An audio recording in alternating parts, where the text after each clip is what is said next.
Hi, I'm Dr. Patty Barch, and you can follow my videos on youtube.com/naturallyunbridled. Today I'm going to share with you some of my observations and a hypothesis that I have created, and it's come to my attention that some other critical thinkers are really having thoughts along the same lines. So I wanted to cover my credentials, some observations, my hypothesis, and talk about really where this might be headed.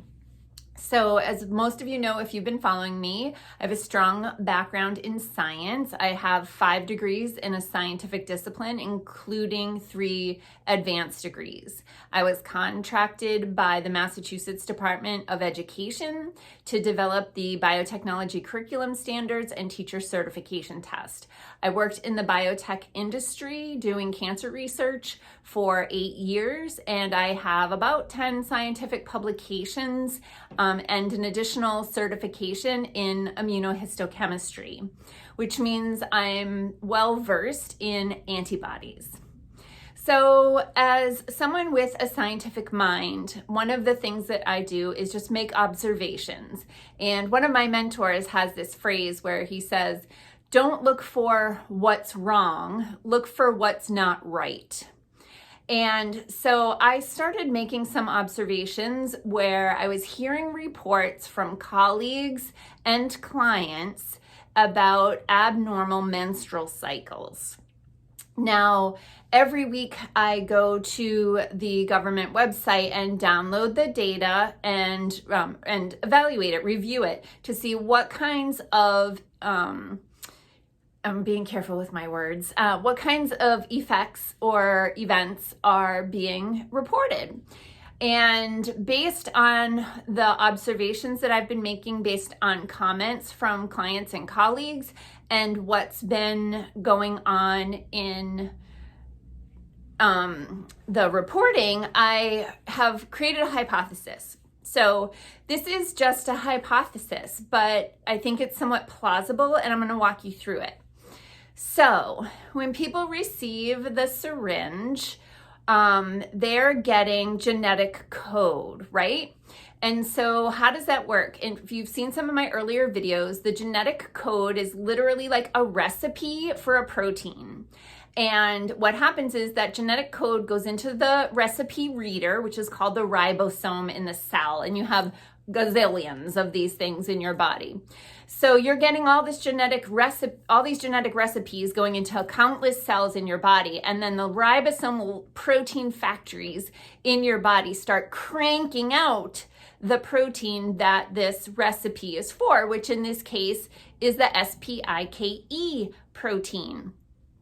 So then your cells become little protein factories, and they're making more and more and more and more and more and more of this protein that is highly inflammatory and antigenic. So what that means is when your body sees this protein, it goes into red alert mode. It is like, whoa, this does not belong here. I've got to try to get it out. And your immune system mounts a response to this protein and tries to destroy it and get it to go out of your body. Now, in nature, this doesn't happen to the degree that it's happening when it's forced, right? When it's forced, one of the 2 options that does this has like even more than the other kind. So like massive amounts of these proteins, inflammatory antigenic proteins being made. Well, they're all throughout the body, which makes people feel really crappy most of the time. And then those protein factories, those proteins have to then leave the body. And there's so many of them that they're likely being excreted through bodily fluids, through breath, through sweat, through feces, urine, and blood. So in immunology, there's something called molecular mimicry. So we know there are only so many genetic possibilities with the amount of nucleic acids that are available to build life on this planet. So we know this because we're 90-something% similar to chimpanzees, right? So there's this thing called molecular mimicry, which means this molecule, which is highly inflammatory and causes all these, and antigenic and causes all these problems, it might have parts of it that are mimicked or duplicated in other cell genomic structures, so that if your body is making antibodies against this specific protein to try to destroy it, often those antibodies can fit on other cells and tissues because they have a similar genetic code or recipe. So this is called molecular mimicry, and it's the foundation of autoimmune disease, where your immune system no longer recognizes self as self and starts to mount an immune response against it. So this is rheumatoid arthritis, Hashimoto's thyroiditis, lupus, these types of things. So in my observations, and if it's still there, you can go to my Facebook page. I put a question out there to women. Have you noticed in the past month or few months, basically since the beginning of the year, but it seems to be cumulative and more things are happening in recent days. It is April 22nd today. So I think there's a cumulative effect. Women are having menstrual issues.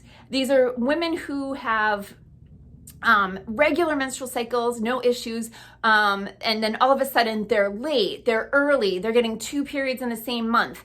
They're having the worst period of their life with excessive bleeding, clotting, and cramping. There are women who have not been getting their periods because their hormones have been manipulated through birth control, and all of a sudden they're having bleeding, right?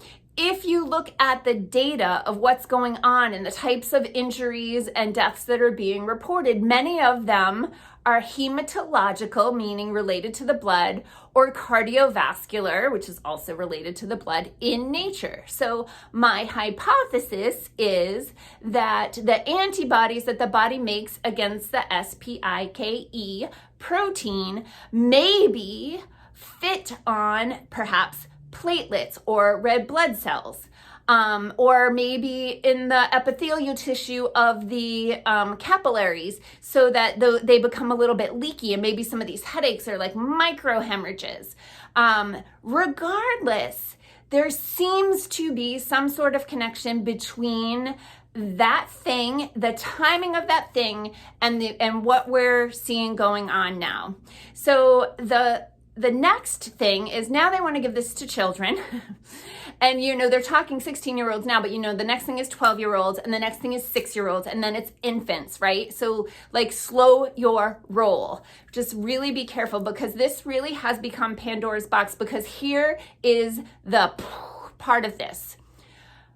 A lot of the women who are experiencing these menstrual changes did not receive the syringe. So what I believe, and many others who are critical thinkers and are observing what is going on, we believe that this protein is getting ubiquitous in society, and that unsyringe related people are being exposed to it, getting it in their immune system, getting the antibody response to it, and then having the signs and symptoms of having had received the syringe. Perhaps, the molecular mimicry that I talked about. So this is Pandora's box. This is Jurassic Park. This is really not headed in a great direction. So just wake up and don't roll up quite yet, because we don't have enough information, and there's a lot of weird things happening now that I believe are cumulative. And I just want you guys to be safe and healthy, and slow your roll. All right? Peace out, peeps.